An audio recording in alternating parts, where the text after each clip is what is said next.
कल्पना करा, एका क्षणात तुमचं जग झपाट्याने बदलून टाकते.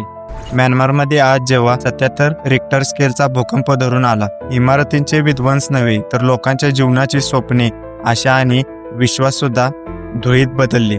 ही कथा आहे निसर्गाच्या जबरदस्त शक्तीची आणि मानवतेच्या धैर्याची, जिथे प्रत्येक धक्क्याने नवीन प्रश्न विचारले जातात. आपत्तीचा सामना कसा करावा आणि कसे उभे राहावे. नमस्कार मंडळी, तुम्ही पाहत आहात काटाकीर. काल म्यानमारमध्ये झालेला भूकंप 77 रिक्टर स्केलचा असल्याचं नोंदवण्यात आलं. हा भूकंप म्यानमारच्या इतिहासातील सर्वात मोठा भूकंप मानला जातो. फक्त 12 मिनिटात दुसरा भूकंप 64 रिक्टर स्केलचा हा धक्का आणखी वेगाने लागला आणि त्या ठिकाणी विध्वंसाची झुळूक वाढली. 10 तासाच्या आत एकूण 15 भूकंपाचे धक्के जाणवले. त्यापैकी एक 6.7 रिक्टर स्केलचा होता. या भूकंपामुळे म्यानमारमध्ये केवळ इमारतीचा विध्वंस नाही तर हजारो लोकांचे जीवन बदलून गेले. पृथ्वीच्या आत 12 प्रमुख टेक्टॉनिक प्लेट्स आहेत, ज्यामध्ये युरेशियन, नाचका, कोकोज यासारख्या प्लेटचा समावेश होतो.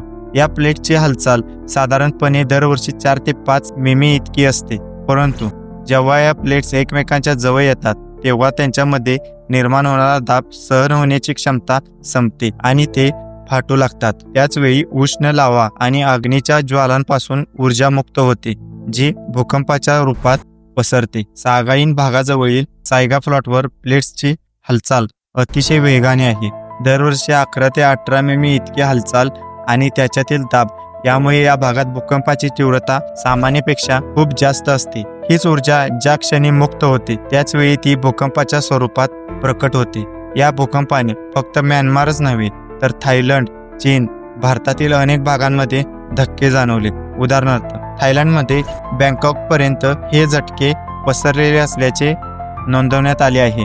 2004 साली झालेल्या त्सुनामीच्या आठवणी अजूनही ताज्या आहेत. या भूकंपाच्या धक्क्यांनी म्यानमारमधील अनेक शहरांचा नकाशाच बदलून टाकला आहे.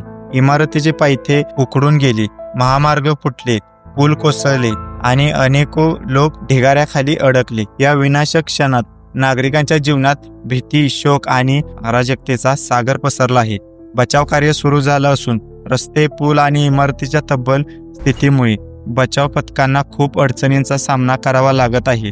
या कठीण प्रसंगी देशभरातून आणि आंतरराष्ट्रीय पातळीवरून मदतीचे हात पुढे आले आहेत. थायलंडमध्ये जिथे 10 जणांचा मृत्यू झाला तिथे या भूकंपाचे दुष्परिणाम दिसून येत आहेत. या आपत्ती काळात म्यानमार सरकारने लष्करशाहीची घोषणा केली आहे.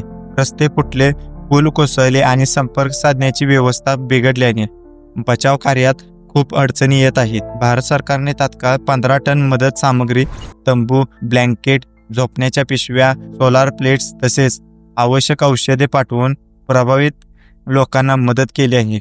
या मदतीमुळे अनेक लोकांना आशेचे किरण आणि थोडासा आराम मिळत आहे.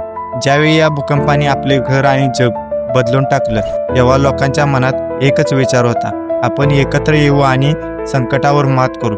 बचाव कार्याचे पथक, स्वयंसेवक आणि स्थानिक नागरिकांनी मिळून ज्या धैर्याचे काम केले ते खरोखरच प्रेरणादायी आहे. पृथ्वीच्या आतल्या प्लेट्सची हालचाल आणि त्याच्यातील दाब यांचे कारण समजून घेतल्यावर आपल्याला भूकंपाची खरी कारणे स्पष्ट होतात. या प्लेटची हालचाल दरवर्षी फक्त 4 ते 5 मिमी इतकी असली तरी ज्या क्षणी ती एकमेकांवर जोरात टक्कर मारतात तेव्हा ती भूकंपाच्या स्वरूपात उष्ण ऊर्जा मुक्त करतात. हा दाब केवळ साधारणपणे नियंत्रित असला तरी काही वेळा तो मर्यादेपेक्षा जास्त वाढल्यास तो फाटू लागतो आणि विशाल प्रमाणात ऊर्जा सोडतो. सागाईन भागातील सायगा प्लॅटवर प्लेट्सचा दाब दरवर्षी 11 ते 18 मिमी इतका हलतो. या दबावामुळे या भागात भूकंपाची तीव्रता वाढते. या दबावाच्या मुक्त होण्याच्या क्षणाला जी ऊर्जा इमारतीचा, रस्त्याचा आणि मानवी जीवनाचा नाश करते.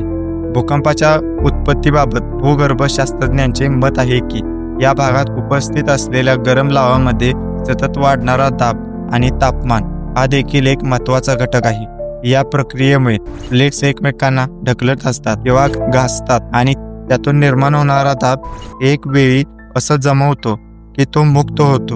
हीच प्रक्रिया भूकंपाच्या स्वरूपात प्रकट होते आणि तिची तीव्रता जशी जास्त तसाही विध्वंसकारक परिणाम. जगभरातील भूकंपशास्त्रज्ञांनी अनेकदा असे आकलन केले आहे की पृथ्वीच्या अंतर्गत या प्लेटच्या हालचालींमुळेच मोठ्या भूकंपाची निर्मिती होते.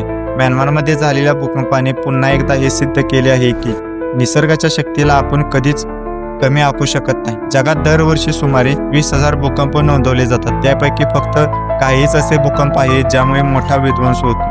उदाहरणार्थ 2004 मध्ये हिंदी महासागरात झालेला भूकंप ज्याने 10 मिनिटांपर्यंत आपली छाप सोडली होती.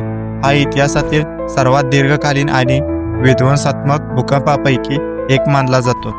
त्याचप्रमाणे म्यानमारमध्ये झालेला हा भूकंपही इतक्या तीव्रतेचा होता की ज्याने धक्के थायलंड, चीन आणि भारतातील अनेक भागामध्ये जाणवले.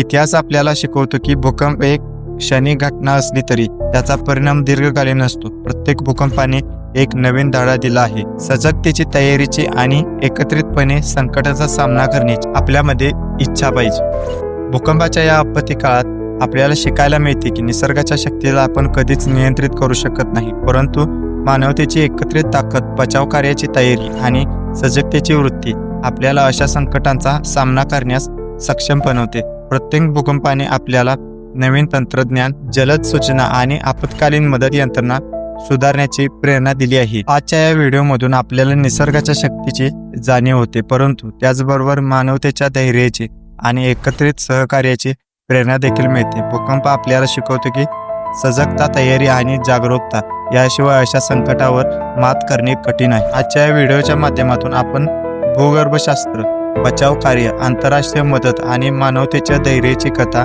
जाणून घेत. या आपत्काळात एकमेकांना आधार देणे, मदत करणे आणि भविष्यकाळासाठी सजग राहणे हाच मुख्य संदेश आहे. आपल्याला हा व्हिडिओ कसा वाटला आम्हाला कमेंटमध्ये नक्की सांगा आणि अशाच माहितीपूर्ण व्हिडिओसाठी आम्हाला सबस्क्राईब करायला विसरू नका. धन्यवाद.